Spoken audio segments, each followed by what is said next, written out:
Bonjour à toutes, bonjour à tous, bienvenue. Nous sommes ravis de vous accueillir aujourd'hui pour la conférence de presse Saint-Jean, dont le sujet est l'agrandissement du site industriel de Romans-sur-Isère. Alors, vous êtes une vingtaine de journalistes présents en ligne. On est ravis. Vous êtes des journalistes de la presse nationale, de la presse régionale, de la presse locale et aussi de la presse économique. Donc, on est aussi fiers, dans ce contexte un peu difficile, de vous présenter ce projet qui est un projet de rupture, un projet innovant, avec également un format de conférence de presse qui l'est aussi puisqu'il est en mode dématérialisé. Évidemment, dans cette réunion, dans cette conférence de presse, vous aurez quelques chiffres, quelques présentations, quelques vidéos, et aussi vous aurez la possibilité de poser toutes vos questions dans un chat. N'hésitez pas à le faire tout au long de la présentation. Donc, il faut que vous alliez dans la rubrique accueil questions, et Apolline me retransmettra en direct les questions que vous poserez et qui seront donc débattues en fin de conférence de presse. Sans plus attendre, nous allons lancer donc une première vidéo de présentation de l'entreprise Saint-Jean.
Bonjour Guillaume Blanc-L'Oeil, tu es le président de Saint-Jean. Bonjour. Tu travailles avec les collaborateurs Saint-Jean sur ce projet d'agrandissement depuis plusieurs années maintenant. Il est complètement intégré à notre stratégie de développement de l'entreprise. Est-ce que tu peux nous en dire un peu plus sur la genèse de ce projet ? Bien évidemment. Mesdames, Messieurs, je suis très heureux aujourd'hui de pouvoir et fier de pouvoir vous présenter le projet emblématique de Saint-Jean pour ces prochaines années.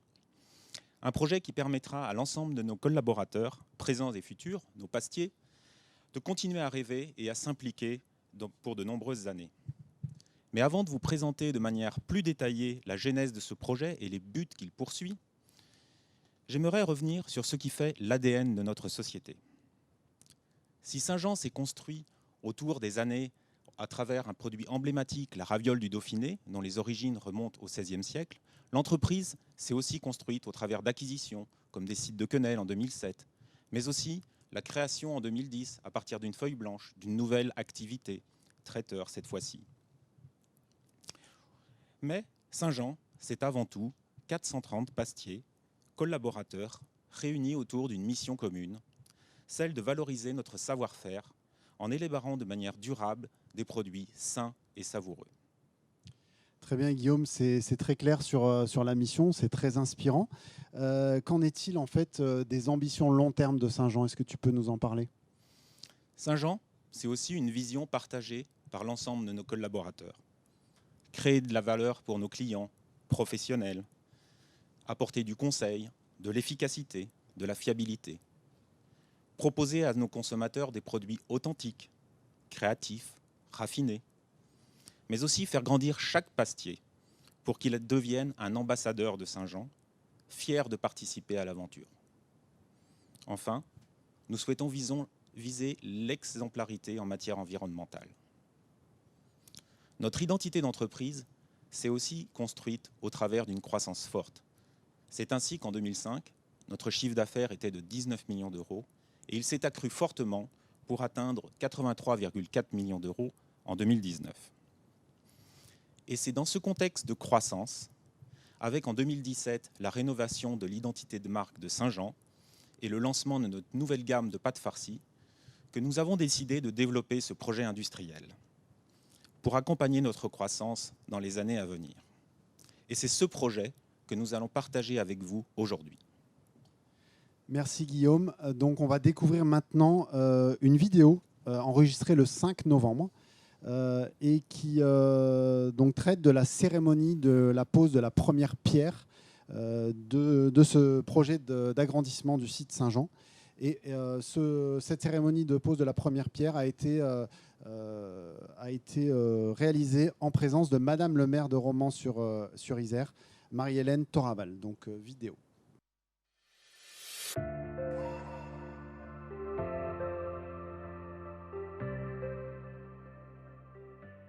Donc aujourd'hui, on est heureux de lancer entre guillemets officiellement le démarrage de ce projet, même si les études, on les a commencées en 2016. Donc on voit que c'est un long processus, un tel projet, ça ne se fait pas en claquant des doigts. Mais on est heureux que tous les contrats sont signés aujourd'hui, les entreprises sont là, ont démarré les travaux, et on est heureux de rentrer dans cette phase de réalisation avec la pose de la première pierre. Je partage tout le plaisir qui est le vôtre et puis avec l'ensemble des entreprises qui interviennent sur ce projet et puis l'ensemble de votre personnel. Je voulais vous dire aussi combien c'était important pour nous que Saint-Jean ait fait le choix d'investir aussi s'agissant de son développement sur Romans. Ça n'était pas facile au départ parce qu'effectivement, il y avait nombre d'entreprises qui étaient derrière. Il y avait des situations aussi de friches. C'est un coût qui est supérieur à ce qui pourrait être de prendre un terrain nu. Vous avez fait l'effort et au-delà de l'effort, vous avez eu la conviction de le faire pour dire nous allons protéger nos terres agricoles et nous allons investir ou réinvestir une situation où des terrains étaient déjà occupés préalablement mais n'avaient plus d'avenir. Donc je voulais vous en remercier parce que c'est vraiment une approche territoriale qui nous va droit au cœur et qui doit être partagée aussi avec l'ensemble de la population parce que c'est vraiment une démarche qui est à saluer. Merci encore pour la raviole qui est un emblème qui fait partie du patrimoine vivant de la ville de Romans. Merci de l'avoir démocratisée, de la faire connaître au plus grand nombre parce qu'à chaque fois que la raviole rayonne, c'est nos territoires qui rayonnent. Ça, je voulais vraiment que ce soit salué. Un grand merci. Okay, merci beaucoup.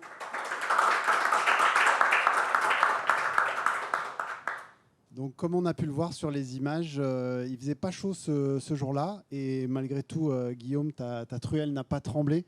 Je pense que sur ce mur va se construire un site de production solide et performant. Je voulais que du coup, tu nous en dises un peu plus sur ce projet. Ce projet, dont les études ont démarré en 2018, et dont la réalisation va se poursuivre jusqu'en 2023, va permettre d'augmenter de manière significative nos capacités de production. Bien sûr de pâtes farcies, mais aussi par effet domino de pâtes simples et de ravioles. Ainsi, pour les pâtes farcies, nous pourrons multiplier la production par 2,6 et atteindre près de 15 000 tonnes de production en 2030. Mais dans ce projet, nous avons aussi décidé de regrouper le stockage et la préparation de commandes de tous les produits de tous nos sites sur une unique plateforme. Et du coup, sur quelle surface s'étendra ce projet, Guillaume ? Alors ce projet s'étendra sur une surface d'environ 20 000 m² contre 13 000 m² actuellement. Et il comprendra une usine de pâtes farcies pour environ 7 500 m², une plateforme logistique pour 4 500 m², des locaux techniques pour environ 2 900 m², mais aussi un nouveau siège social qui permettra de regrouper l'ensemble des collaborateurs Saint-Jean de Romans sur une surface de 4 700 m². Ce projet permettra aussi de rénover environ 1 400 m² de surface technique utilisée aujourd'hui dans notre actuelle usine. Très bien Guillaume, et est-ce que tu peux nous en dire un peu plus sur le coût de ce projet? Alors le coût de ce projet, si on prend les acquisitions des terrains, les études, la réalisation des travaux, mais aussi les premiers investissements matériels, aura un coût global d'environ 48 millions d'euros. Merci Guillaume pour cette précision. Est-ce que pour le moment, on a rencontré des difficultés sur ce projet? Effectivement, des difficultés, il y en a eu quelques-unes. La première des difficultés a été de trouver les surfaces foncières nécessaires à la réalisation de ce projet.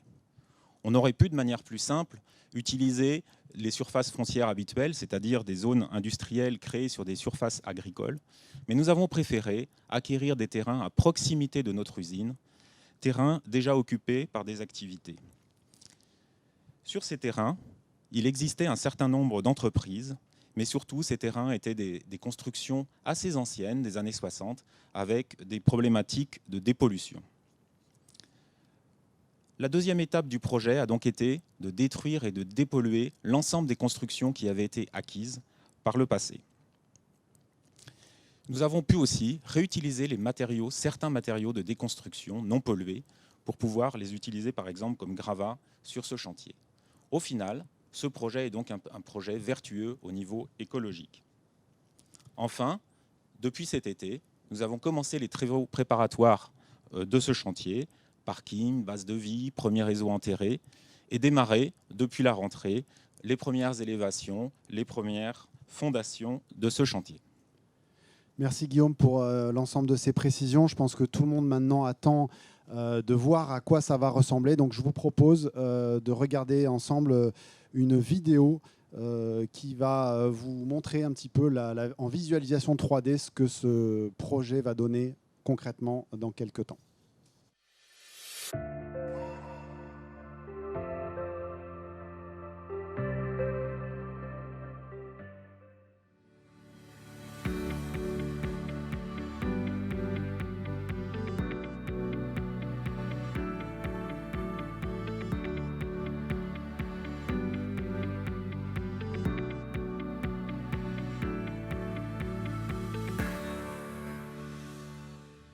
Donc voilà un petit peu le projet. Là ici ce sont les futurs bureaux et les locaux sociaux. Donc tout le monde rentrera par un seul et même accès.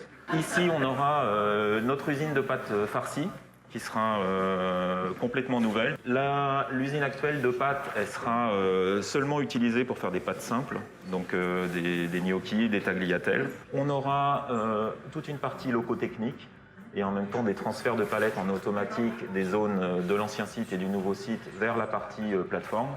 Et en plateforme, les palettes seront reprises par des robots pour être mises dans les stockages. C'est un stockage automatique pour les grandes masses. On récupérera aussi les palettes qui viennent des autres sites de production sur cette plateforme. Tout ça sera réinjecté dans le stockage. Alors juste pour petit rappel, n'hésitez pas à poser vos questions tout au long de la présentation. Elles sont relayées par Apolline qui m'en fera une synthèse en fin de présentation. Maintenant, il y a aussi quelque chose, Guillaume, qui nous tenait vraiment à cœur dans ce projet, c'est l'ancrage local de ce projet, parce que Saint-Jean est vraiment une entreprise du territoire. Est-ce que tu peux préciser un petit peu la dimension locale de ce projet ? Effectivement, parce que Saint-Jean, en tant que pastier français, lance depuis des années de nombreux chantiers de relocalisation de nos productions agricoles en France ou dans la Drôme pour répondre aux attentes de nos consommateurs, la transparence, la traçabilité. Nous avons par exemple, il y a 2 ans, commencé le chantier de la relocalisation du persil, ingrédient emblématique de la raviole du Dauphiné, dans la Drôme, afin de renforcer le lien entre ce produit qui constitue la raviole du Dauphiné et les autres ingrédients. Mais aussi, nous mettons en valeur de belles IGP ou AOB du terroir français, comme par exemple le bleu du Vercors Sassenage, l'osso irati ou le beurre de Bresse que nous avons dernièrement incorporé dans nos dernières recettes de quenelle beurre. Et c'est aussi à ce titre que nous avons fait l'acquisition en 2020 de la société Deux Roues, qui était notre fournisseur emblématique d'œufs depuis des années et qui nous fournit, entre autres, la coule d'œufs entière, de poules élevées en plein air, produite dans la région pour nos ravioles. Et par conséquent, C'est tout naturellement qu'il nous semblait essentiel d'associer le tissu économique local et régional à la réalisation de ce projet. Donc effectivement, Guillaume, on voit bien que le local est carrément ancré dans la stratégie de l'entreprise. Mais du coup, au niveau du chantier, concrètement, cette nouvelle construction, comment elle se concrétise au niveau de l'ancrage local ? Eh bien, après les études techniques, nous avons dû procéder au choix des fournisseurs. Et tout en ayant, bien sûr, un œil attentif sur la performance économique des dossiers qui nous ont été présentés, nous avons été vigilants à d'autres critères, comme par exemple la capacité des entreprises à nous challenger sur des solutions plus éco-responsables. Mais aussi, nous avons été très vigilants à la localisation des entreprises, leur proximité géographique, pour maximiser l'impact de ce projet au niveau local. Et enfin, dans tout projet industriel, nous avons aussi besoin de maintenance et nous avons aussi besoin de fournisseurs de proximité en qui nous avons confiance. Et aujourd'hui, pour ce projet, nous sommes fiers d'avoir, au niveau des entreprises, 33% d'entreprises drômoises et au niveau de la valeur du chantier, 98,8% de la valeur de ce chantier qui sera dépensée et donc confiée à des entreprises d'Auvergne-Rhône-Alpes. Merci Guillaume. Donc concrètement maintenant, on a interrogé en fait quelques-uns des principaux prestataires de ce chantier. Et je vous propose de découvrir une vidéo dans laquelle on les a interviewés et ils nous disent en quoi ce sujet de l'agrandissement du site de Romans est important pour eux.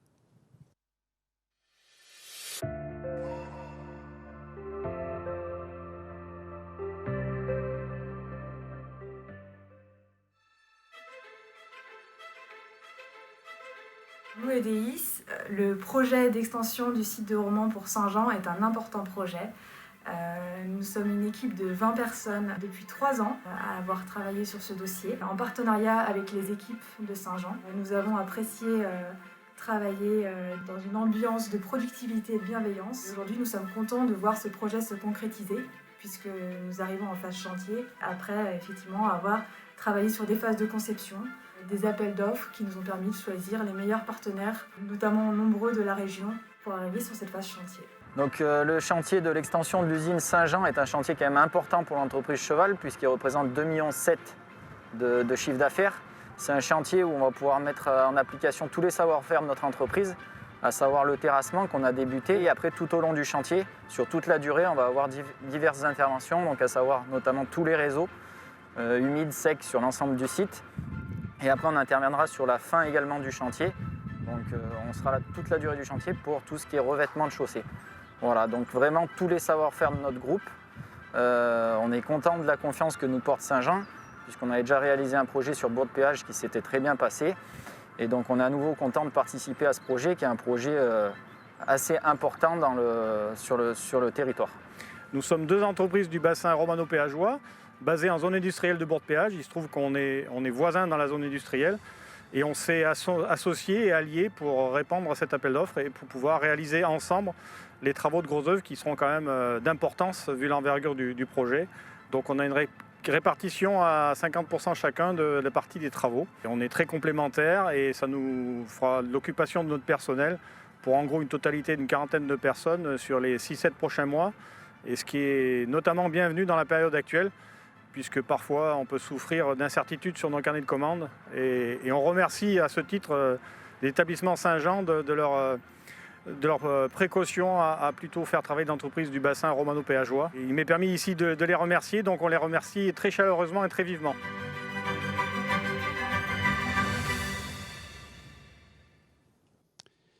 Donc merci à tous ces prestataires qui ont bien voulu amener leur témoignage sur l'importance de ce projet pour eux. Et maintenant, j'ai le plaisir et l'honneur d'accueillir Jean-Pierre Cheval, le président du groupe Cheval. Donc évidemment, un de nos principaux prestataires et le prestataire travaux publics de ce chantier. Donc Monsieur Cheval, je vous laisse nous dire à quel point ce sujet de l'agrandissement du site de Romans est important pour la société Cheval. Alors bonjour à tous, merci de m'accueillir sur votre plateau, merci de de nous avoir permis de mettre en avant nos différents savoir-faire du groupe Cheval. Le groupe Cheval, c'est aujourd'hui 630 collaborateurs qui interviennent sur la région Auvergne-Rhône-Alpes, une quinzaine d'entités différentes, juridiques différentes, une trentaine de sites et surtout de nombreux métiers qui nous ont permis de développer notre entreprise, une complémentarité de métiers, une complémentarité de territoire. Une grande fierté d'intervenir ici sur Romans-sur-Isère, puisque nous sommes le local de l'étape, en étant originaire de la Drôme et plus précisément de Bourg-de-Péage. Une très grande fierté. Fierté de mettre en avant nos savoir-faire et nos métiers. Je l'ai dit, les terrassements, les canalisations, les revêtements routiers, les espaces verts pour les finitions du chantier, mais aussi une activité vertueuse avec la valorisation des déchets du chantier, qui ne seront plus des déchets, mais des matières réintroduites dans les circuits de production industrielle. Nous sommes très fiers de mettre en avant nos savoir-faire et nos capacités d'organisation, puisque c'est un chantier très technique, avec de nombreux phasages. Et il faudra de la rigueur, une organisation millimétrée pour garantir la bonne marche du chantier, le respect des plannings et bien sûr le respect des cahiers des charges. Très fier d'être ici ce matin en tant qu'acteur local, puisque c'est une volonté forte de la société Saint-Jean de mettre en avant les acteurs locaux, mais surtout et aussi les circuits courts. Et par ce fait de proximité, nous avons capacité à limiter les distances de transport pour l'apport de matériaux, l'apport de matériel, ce qui a un impact non négligeable sur l'impact écologique et la diminution de l'impact écologique. Un impact que l'on cherche à améliorer sans cesse. Je crois qu'on a été force de proposition aux études. On le sera aussi pendant le chantier et à l'usage du bâtiment après chantier en ce qui concerne les aménagements extérieurs. Très content d'être ici par la proximité de l'ADN de nos entreprises avec des collaborateurs impliqués, une recherche d'amélioration des conditions de travail permanentes, une recherche de limiter l'impact sur nos activités, autant sur l'environnement, mais aussi un ancrage fort du territoire avec de nombreuses implications sur les activités socio-culturelles du territoire. Voilà, donc je remercie la Société Saint-Jean de nous accueillir sur le site, de nous permettre de mettre en avant nos savoir-faire, je suis sûr, pour un projet qui durera dans le temps et qui en appellera forcément de nombreux autres. Merci. Merci Monsieur Cheval. Enfin, vraiment, on compte sur vous pour ça, pour nous accompagner tout au long de ce projet qui va s'étaler sur plusieurs années. On sait qu'on peut compter sur ce partenariat fort et local. Donc merci encore à vous. Merci.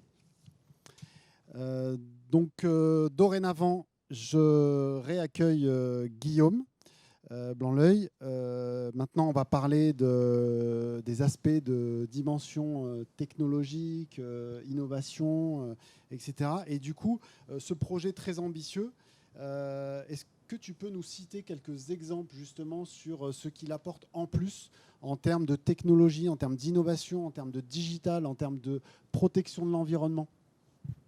Effectivement, dès la genèse de ce projet, nous l'avons voulu innovant, digital, respectueux de l'environnement, dans la lignée des valeurs que nous portons, par exemple au travers de notre engagement dans la production de produits biologiques qui a démarré en 1993. Mais aussi, nous l'avons voulu tourner vers nos collaborateurs, en leur offrant un cadre de vie moderne, lumineux, qualitatif, sécurisant et attractif. Enfin, dès la conception de ce projet, nous l'avons réalisé complètement en 3 dimensions, par le BIM. Nous avons aussi souhaité nous inscrire dans une démarche plus globale et moderne, celle de l'industrie du futur, plus communément appelée Industrie 4.0, en visant la labellisation de notre futur site.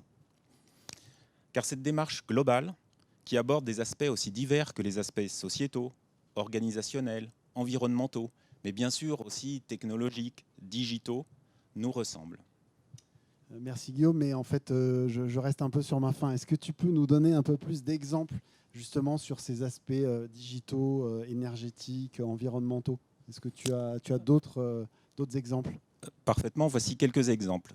Par exemple, l'ensemble des installations techniques du site seront reliées à une GTC, une gestion technique et centralisée des données, qui permettra d'analyser en temps réel l'ensemble des consommations du site, en eau, en gaz, en vapeur, en électricité, afin d'en optimiser les consommations. Mais aussi, la performance des lignes de production sera aussi mesurée en temps réel via un nouveau programme, un MES, qui sera intégré directement à notre ERP.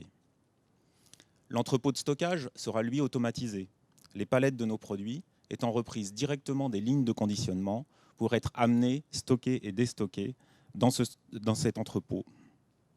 Et puis, au niveau environnemental, l'isolation des bâtiments sera renforcée et la récupération de chaleur que nous allons mettre en place sur les groupes froids nous permettra, nous l'espérons, d'obtenir un gain de consommation d'électricité d'environ 40%. La chaleur récupérée sur ces groupes servira aussi à chauffer notre futur siège. Et bien sûr, nous viserons aussi les certifications ISO 14001 et 50001, comme c'est le cas sur l'ensemble de nos sites aujourd'hui.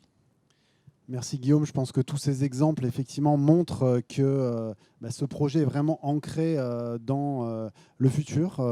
Et par contre, au niveau humain, au niveau sociétal, est-ce que là aussi tu peux nous donner des exemples en quoi ce projet est vraiment ambitieux? Alors ce projet est ambitieux au niveau sociétal et c'est particulièrement important dans le monde industriel et encore plus peut-être dans le monde de l'industrie agroalimentaire, car nos industries souffrent aujourd'hui d'une image peut-être vieillotte, mais ça rend nos métiers peu attractifs.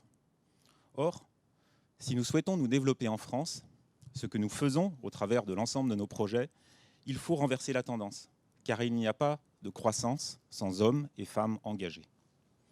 La qualité de vie au travail, le bien-être de nos salariés, la santé, sécurité, l'ergonomie, ce sont des notions qui ont un sens et une résonance particulière pour Saint-Jean. Nous avons donc dans ce projet soigné particulièrement un certain nombre de détails. Pour être plus attractive, l'usine du futur doit être belle, elle doit être séduisante, attirante. Et pour la première fois dans notre entreprise, nous avons confié à un cabinet d'architectes lyonnais, Soho, la réalisation architecturale de nos bâtiments, des espaces verts et des espaces de vie. Nous avons souhaité aussi une entreprise plus inclusive, avec des lieux de vie réunissant l'ensemble de nos salariés, dans une atmosphère moderne, lumineuse, favorisant le bien-être et la qualité de vie.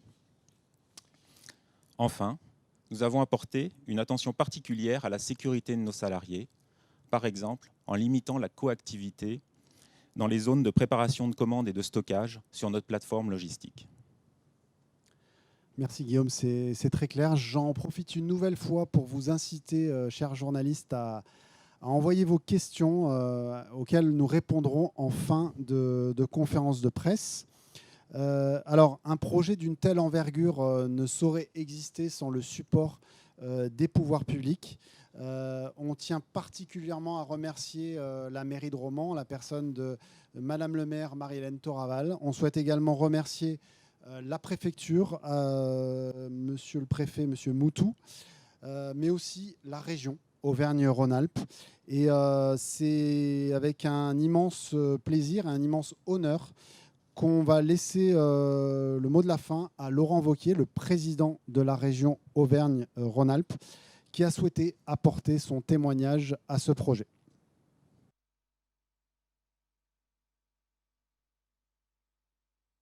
J'avais eu le plaisir de venir voir le site de l'entreprise des Ravioles de Saint-Jean. Vous le savez, maintenant, c'est vraiment devenu une de nos entreprises emblématiques de ce qu'est la gastronomie de notre région. Et vous avez réussi, ce qui me fait plaisir, à damer le pion sur pas mal de dossiers aux pâtes italiennes. Derrière, c'est un immense investissement. C'est beaucoup d'implication de toutes les équipes que j'ai mesurées et ce très beau projet dont je voulais vous remercier. D'abord, vous avez pris une friche industrielle que vous avez reconvertie. Ensuite, c'est l'image, même dans cette période, d'une entreprise qui investit. Et je suis extrêmement reconnaissant à Claude Gros et à toute l'équipe de la confiance et de l'investissement que vous faites sur ce site. Et puis derrière, c'est la mobilisation de tous.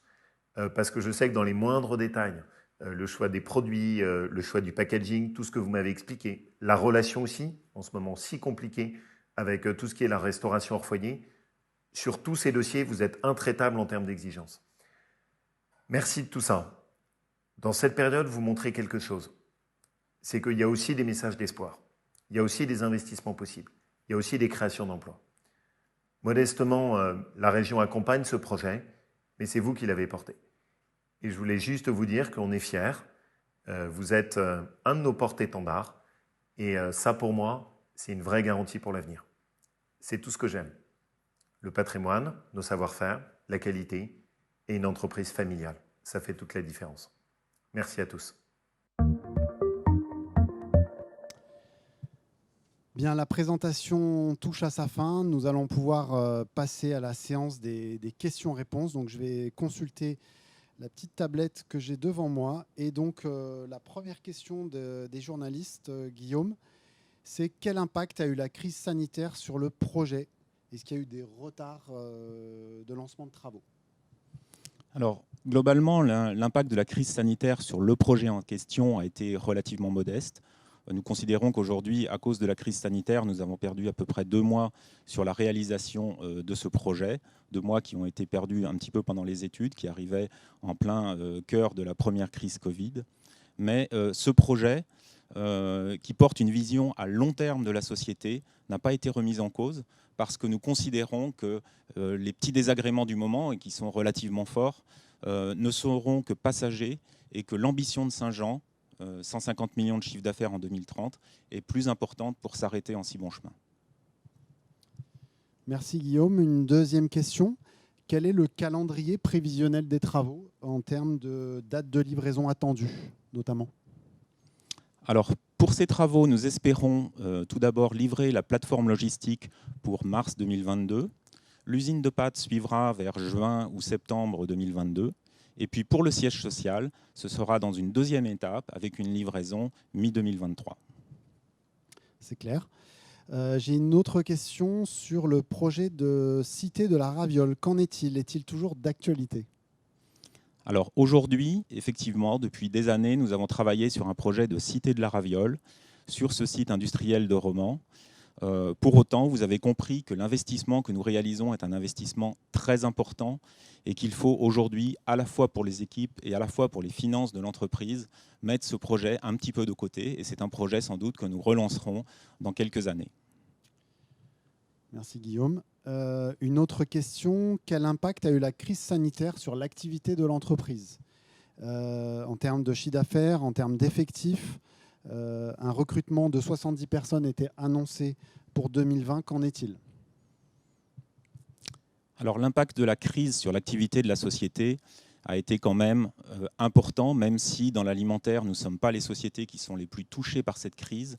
Mais Saint-Jean, avec une activité restauration qui concerne 25% de son chiffre d'affaires, a vu effectivement, dès le 15 mars 2020, cette activité chuter complètement de l'ordre de, on va dire, quasiment 80%. Et donc l'impact a été important sur l'activité prévue de 2020.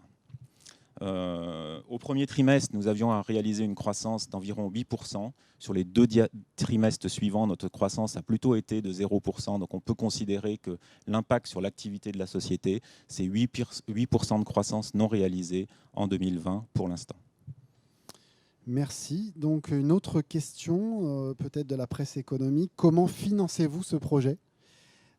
Pouvez-vous faire un point sur l'activité 2020 du groupe? Quelle prévision chiffre d'affaires pour 2020? Je pense que tu en as un peu défloré les contours, mais sur la finance du projet. Alors sur le financement du projet, c'est un financement classique, bancaire, au travers des banques qui nous suivent depuis des années. Ce financement avait été mis en place fin 2019 et donc nous étions préparés pour démarrer l'ensemble des travaux et études en 2020. Donc clairement, la crise n'a pas eu d'impact par rapport à cette partie du projet.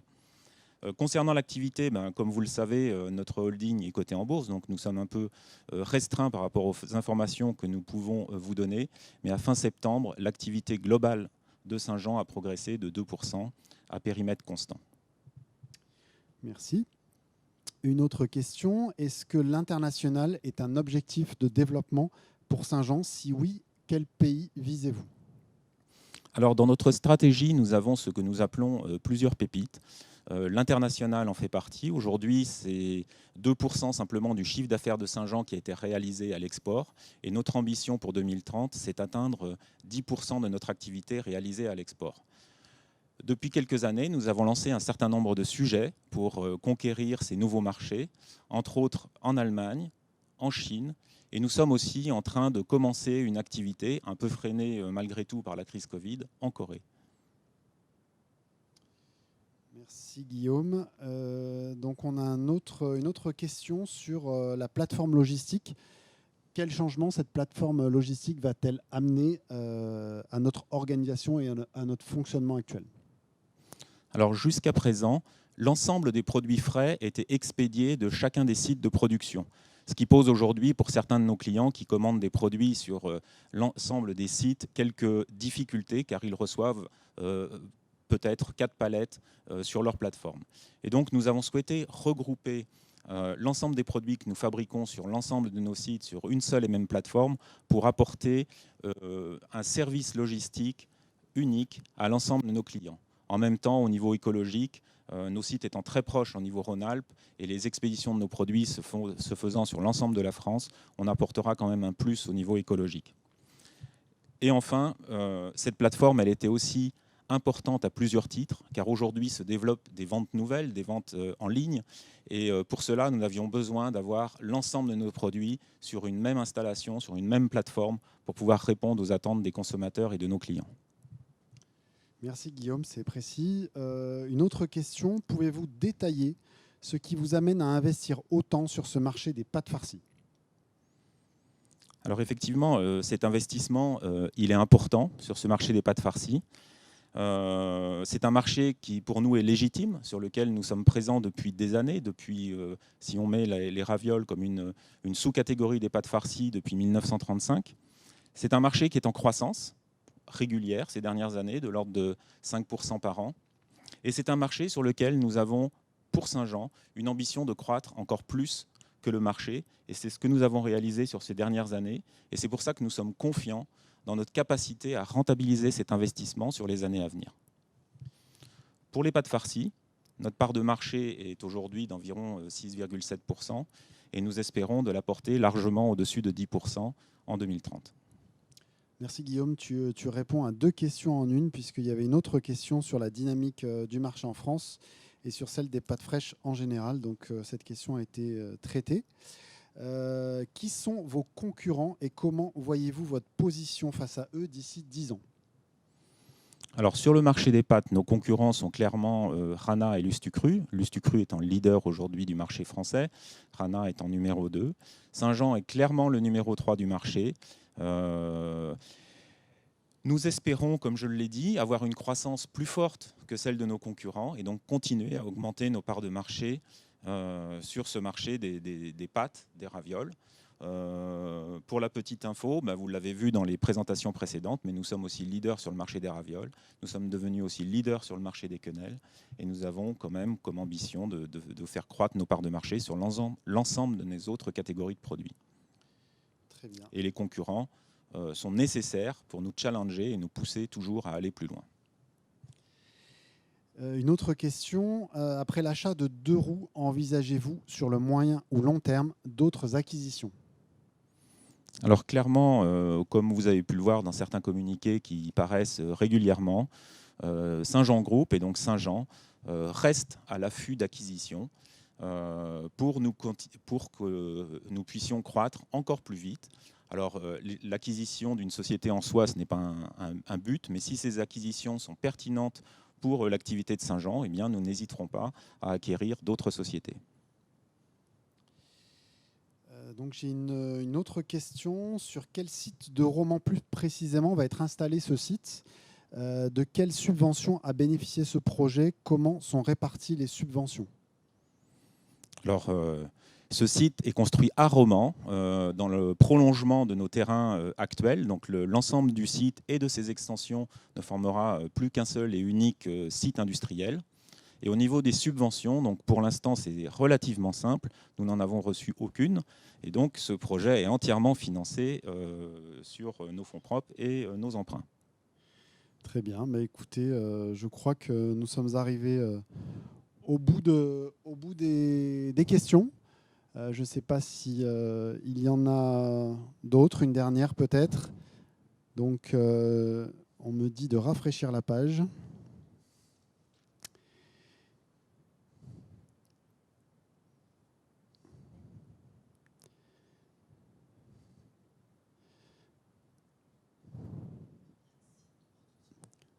Alors, la question est combien de sites de production avez-vous en France?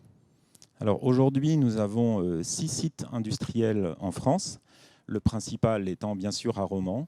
Nous avons aussi 2 sites de quenelle, l'un dans le 38 à Saint-Just-de-Claye, l'autre à Franc dans le 01. Nous avons aussi un site de produits traiteurs dans la Drôme, à Bourg-de-Péage, donc juste à côté de Romans.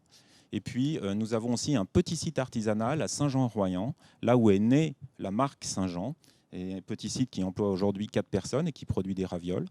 Et puis, bien sûr, le site de Roux, avec cette acquisition que nous avons réalisée en 2020. Merci Guillaume, on est arrivé Merci. au bout des questions. Voilà, on arrive également au terme de cette conférence de presse.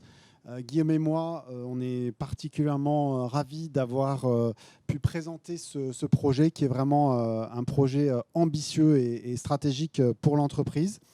N'hésitez pas évidemment à relayer toutes les informations que nous vous avons données dans vos supports. Notre contact presse se tient à votre disposition avec une adresse mail qui est donc inscrite sur vos écrans. Et donc, elle sera parfaitement répondre à des questions qui vous viendraient un petit peu après la présentation. Voilà, je vous souhaite une très bonne journée à tous. Merci Guillaume, merci Monsieur Cheval. Merci et puis, Bruno. à bientôt. Merci à tous et à toutes.